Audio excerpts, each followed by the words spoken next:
A brief biography on Dr. Varun. Dr. Varun is an assistant professor at the Transdisciplinary Science Engineering Program, Graduate School of Advanced Science and Engineering in Hiroshima University in Japan. He primarily works in the field of transportation planning. His research interests involves empirical analysis of the impact of travel behavior in environment, travel behavior during disasters, travel demand management strategies for sustainable transportation. Dr. Varun, I'm looking forward to this info educative session with you. Please, the floor is yours. Hi, can you hear me? Yes, we can. Thank you very much for joining us. So if you can just please go ahead with your presentation, that would be You can lovely. hear me, Thank you so much. right? Okay, so let me share my screen quickly. And I have been told that I don't have much time, so I'll try to quickly introduce my topic and uh, have some kind of discussion. So I was quite lucky to hear the previous two presentations, and they were very enriching. But I want to talk about something slightly different. I want to talk about individual behavior at a disaggregated level and how we then go up, in the sense how we then estimate kind of behavior on a larger macro scale. So this is what the structure of the presentation is, but I don't have much time. But I have shared this presentation with the organizers, and this is the paper based on which this presentation has been made. So if anybody is interested, they can go through the paper in detail, but I'll just quickly introduce my work. So the basic idea behind this work was to really uh, quantify the trade-off between environmental sustainability and equity. And these two things often seem to be uh, colliding with each other. But when we were doing our research, especially for the context of a city from the global south, we didn't see a lot of empirical evidence really quantifying this important trade-off. So by environmental sustainability, why what we basically mean is uh, having a transportation system which contributes to reducing the overall carbon dioxide emissions of the system. As this is well established that road transport contributes to nearly one-fourth of the total CO2 emissions, and a larger part of that comes from the private vehicles that we use. So reducing these emissions can only be the goal of reducing can only be achieved if we can motivate people to shift from private vehicles to other sustainable transport modes. And if we see the distribution mode wise, if we talk about long distance trips, of course, flight has the highest uh, per passenger kilometer value. But if we just compare between, say, modes used for intercity travel, so cars have the highest rate. So it's very important to understand who are the people who use car and what makes them use car. And we have a lot of evidence from the developed world or the global north, where we know that car is also an important mode for accessibility. It helps them reach certain places. But for the developing countries and for global south, the use of car is also dependent on various attitudinal factors.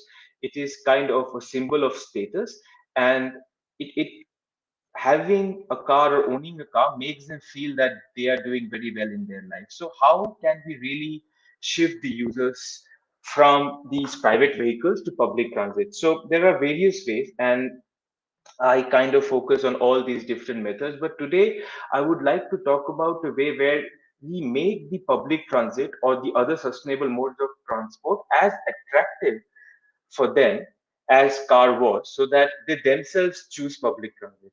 And the key to do that is to really make these transit systems more attractive to them.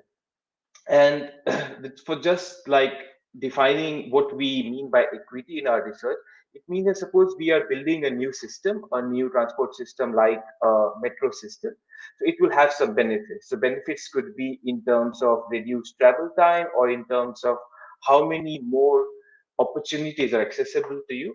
Are these opportunities equally distributed among all the sections of the society? And that is what we mean by equity. And in this research, what we try to do is basically quantify the trade-off between the two. So what I really want to talk about here is that how rich people who are traditionally car owners and captive users who are traditionally public transit users, how they look at public transit. So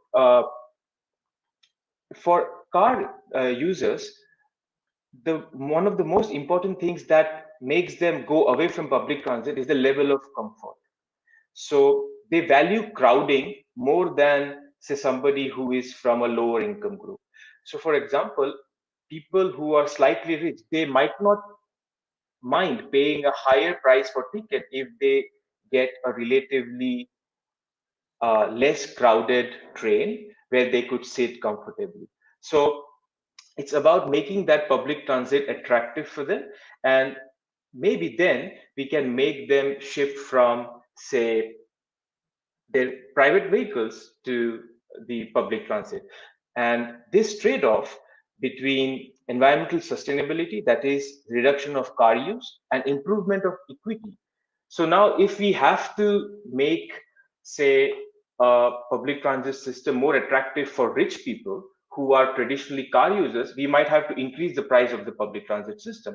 And that increase of ticket price would make the public transit system less accessible to a large population. So it is becoming less equitable. So there is a clear trade off that we try to quantify in this research and try to give a framework to policymakers to kind of prioritize what is important for their particular city or region. So again, I will not go through all the things because we don't have much time, but I'll just briefly explain what we did. And of course, like I've shared the presentation and the slides, anybody is free to go through it. What we basically measure is the sensitivity towards crowding of different income groups through a stated preference survey. We interviewed people from Dhaka, Bangladesh, and we asked them about their preference. And we kind of tried to capture through econometric models how they value crowding. And based on their value of crowding, we then estimated equilibrium passenger flow for different income groups, and then like estimated different levels of revenue for the public transit system and the total social welfare of the region. So this is just the region. The MRT, the metro system has just recently started in Dhaka.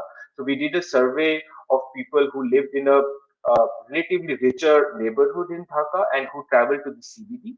And we showed them the show cards and then tried to measure their sensitivity towards crowding. And this is just the distribution. So this is, you can see the present mode of transit. Three-fourth of the people whom we surveyed used bus, but when we asked them whether they would shift to, say, the new MRT, so nearly 42% were willing to shift. And then, of course, then we looked at what factors contributed to this mode choice. And then this is just the econometric framework where we basically model their utility based on different independent variables, and crowding is one of the major variables we are interested in. So I will not go into much detail. Rather, I'll just show this important graph where we could see that how different income groups vary crowding.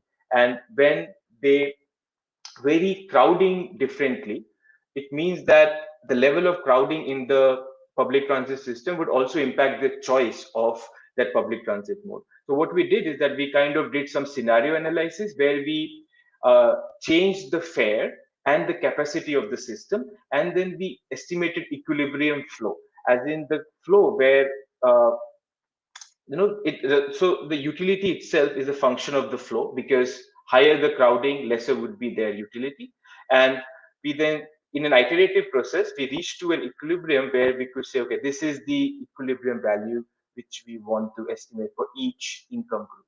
And since I don't have much time, I'll just quickly share the final results. So what we observed is that for the high income group, the peak of the flow was not for very low fares, but for a fare which was around 150 Bangladesh taka, which is, I think it roughly translates to around 1.5 US dollars. I'm not exactly sure. But for low and middle income group, the higher flows were observed for very low fares. Like if it was free, they would have the highest fare. It is very clearly understandable. But if you see the total consumer surplus, it was also higher for lower fares, as in, so consumer surplus is basically the difference between how much they are willing to pay and the actual cost of the ticket. So if you see the total consumer surplus of the population was the highest for lowest fare, but you could see some bump in between because this is the ticket price which was most suitable for the high income group. And this is the distribution of the revenue. You could see the revenue peaks when the uh, uh, ticket price is around 200 Bangladesh taka.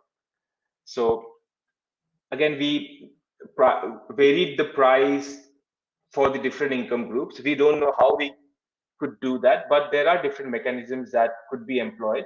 For example, they could have different coaches for different income groups and stuff like that. So different fares for each income group, and then we again compared the different flows. What we observe is that the price that produces the highest flow for the lower income group, meaning the most equitable price, is actually not so environmentally sustainable because it produces a very high value for car flow.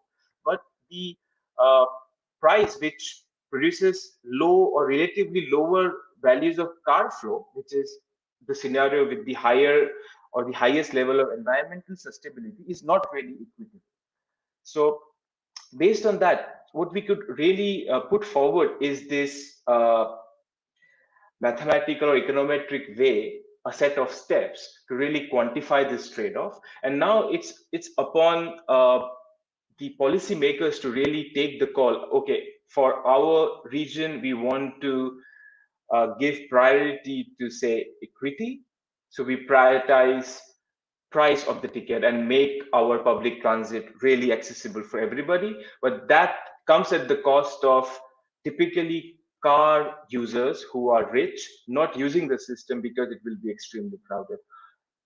Or if the government wants to prioritize environmental sustainability, they have two modes of transport. So they make the MRT bit costly and try to keep it for the higher income group. And the revenue generated from that, they can then cross subsidize the bus system, which they can make really equitable and accessible for all income groups. So this is kind of the work that we did, and these are some of the key takeaways. And again, like I kind of touched upon most of the things. And of course, the study has its own limitations. We ignored road congestion because modeling road congestion is quite complex. So we assumed that for all scenarios, the road congestion was constant.